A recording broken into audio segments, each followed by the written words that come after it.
The old house stood on a hill overlooking the town, a skeletal silhouette against the bruised twilight sky.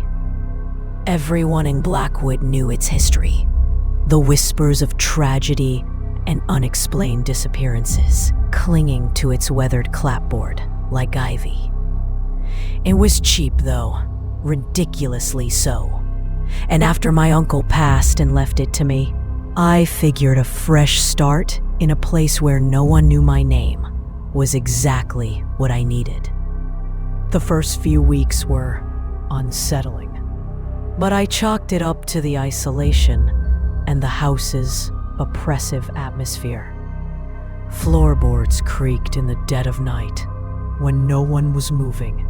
Shadows danced in the periphery of my vision, and a constant, low hum seemed to vibrate through the very walls. I tried to ignore it, focusing on unpacking and making the place my own. But the feeling of being watched persisted. It started subtly, a prickling sensation at the back of my neck when I was alone. The distinct feeling of eyes on me, even when I knew I was the only one in the room. I'd whirl around, heart pounding, but find nothing. Just the dusty furniture, the peeling wallpaper, and the long, silent windows staring out at the encroaching woods. Then came the sounds. Faint at first, like a rustling in the next room, or a soft sigh just beyond the door. I'd hold my breath, straining to hear, but they would always fade into the silence. It was enough to keep me on edge, though, a knot of unease tightening in my stomach. One night, I woke up suddenly, the silence in the house, thick and heavy. I lay in bed, staring at the ceiling, when I saw them. 2 points of light in the darkness, across the room, like glowing embers. They were low to the ground, unblinking, and seemed to be fixed on me. My breath hitched in my throat. A cat? Maybe a raccoon that had somehow gotten inside? I fumbled for the lamp switch, my hand shaking. When the light flooded the room, they were gone. Nothing.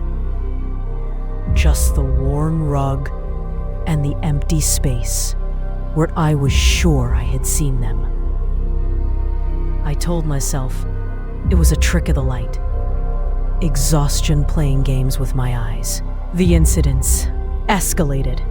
I started seeing the eyes more frequently, not just in the dark, but sometimes as fleeting glimpses in mirrors or reflected in the glass of a picture frame. They were always just at the edge of my vision, vanishing the moment focused on them. The humming intensified, sometimes rising to a low moan that seemed to emanate from the very structure of the house. Sleep became a luxury I could rarely afford. I tried to rationalize it. Stress, the change of environment, maybe even a draft causing the strange sounds. But the feeling of being watched was relentless, growing stronger with each passing day.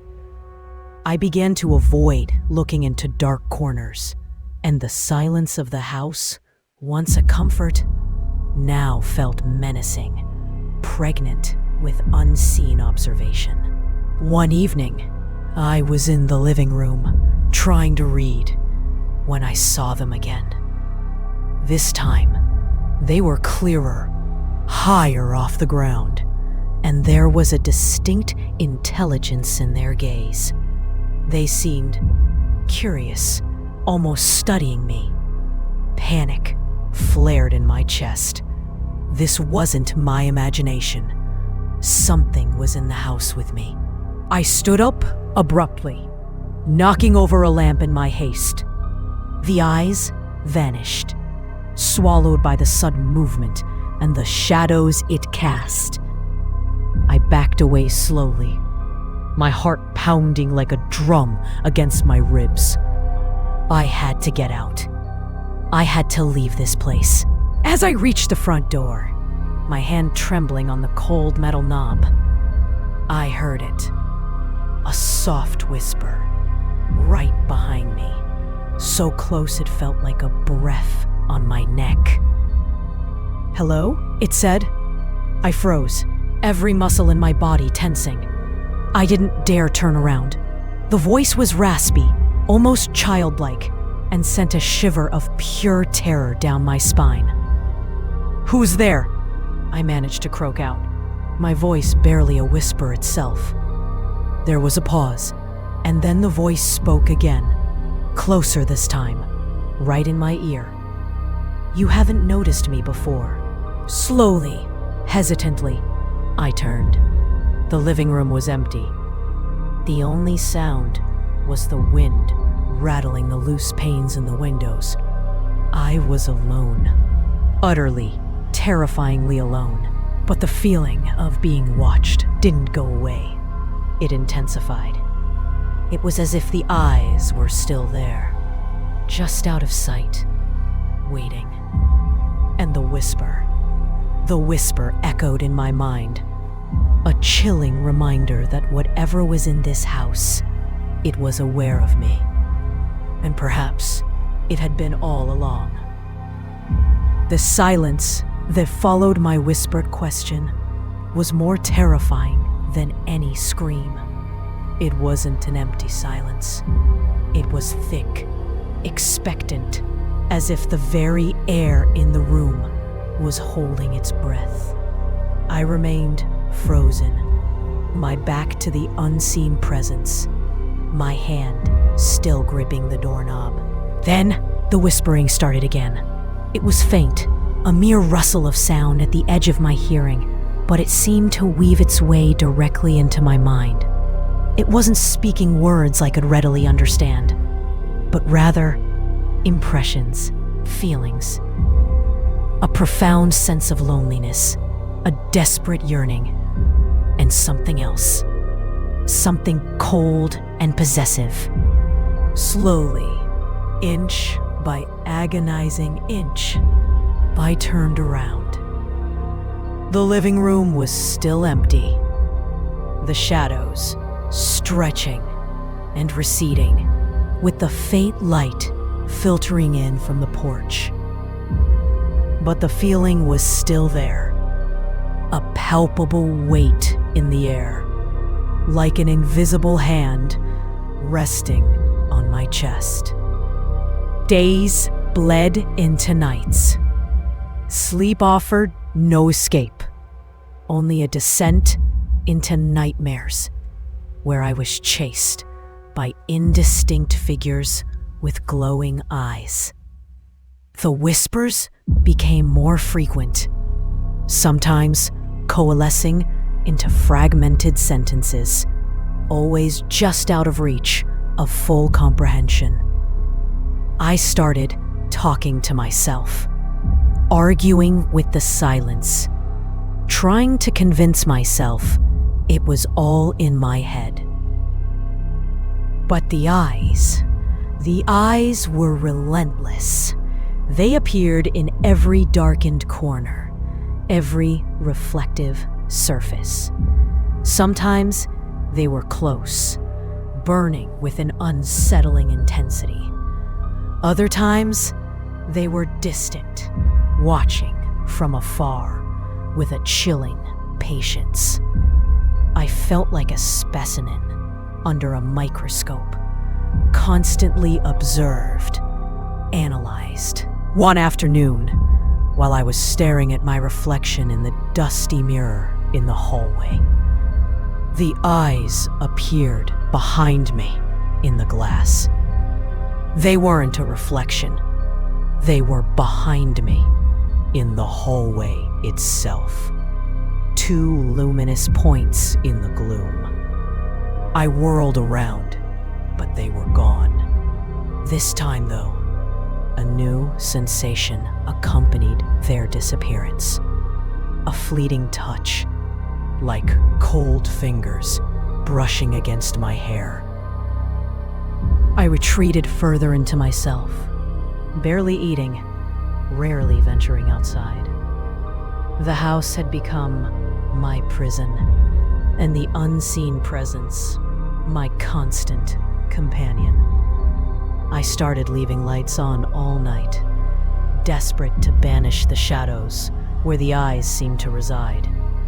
But even in the artificial brightness, I still felt them, a silent, unwavering gaze. Desperate, I started researching the history of the house. Local libraries held dusty archives, filled with whispers of tragedy.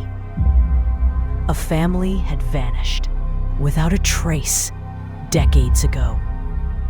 Rumors of a malevolent entity, a spirit tied to the land. The more I read, the more a chilling possibility took root in my mind. What if the eyes weren't just in my head? What if they were real? One particularly long and sleepless night, the whispers intensified. They swirled around me, no longer indistinct fragments, but coalescing into a single, chilling phrase, repeated over and over. "You're ours now." Panic seized me. I had to get out, tonight. I threw clothes into a bag, my hands shaking so violently I could barely grasp the zippers. As I reached the front door, the temperature in the room plummeted. A gust of icy air swept through the hallway, extinguishing the dim light I had left on. Darkness enveloped me, thick and absolute. And then I saw them. Not just two eyes, but dozens, hundreds surrounding me in the blackness, glowing with malevolent intent. They were everywhere. In the corners of the ceiling, in the empty doorways, even seemingly within the walls themselves. I screamed, a raw, primal sound of pure terror. I fumbled with the doorknob, my fingers slipping on the cold metal. Something brushed against my leg, a cold, clammy touch that made my blood run cold. "You can't leave." The raspy whisper echoed from all around me, a chorus of voices in the darkness.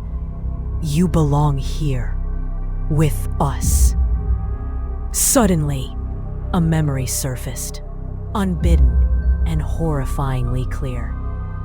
A fleeting image from my childhood, a time I had long forgotten. I was visiting this house with my uncle years ago, before it was abandoned. I had wandered off, drawn by a strange light in the basement. And there had been eyes, many eyes, watching me from the darkness, and a cold touch on my small hand. A wave of nausea washed over me as the horrifying truth began to coalesce. The house wasn't haunted by a separate entity. The eyes, they were me, or rather, parts of me, fragments of a forgotten trauma, a darkness buried deep within my own psyche, awakened by the house and its history. The isolation, the oppressive atmosphere. It hadn't attracted something to me. It had allowed something within me to surface. The whispers weren't external voices. They were my own repressed fears and anxieties, finally given voice. The cold touches weren't from a ghostly presence. They were the manifestations of my own fractured self, reaching out. The climax wasn't a confrontation with an outside force, but an internal reckoning. The eyes in the dark were the hidden corners of my own mind, the parts I had tried to ignore and suppress. The house wasn't haunted. It was a mirror, reflecting the darkness within me. The final whisper came, not from the shadows, but from within my own thoughts. Cold and clear. We've been waiting for you to come home. The last thing I saw, before the darkness fully consumed me, was my own reflection in the dusty window pane. And in my eyes, I saw not my own familiar gaze, but the countless, glowing eyes staring back. I was home, and I was no longer alone.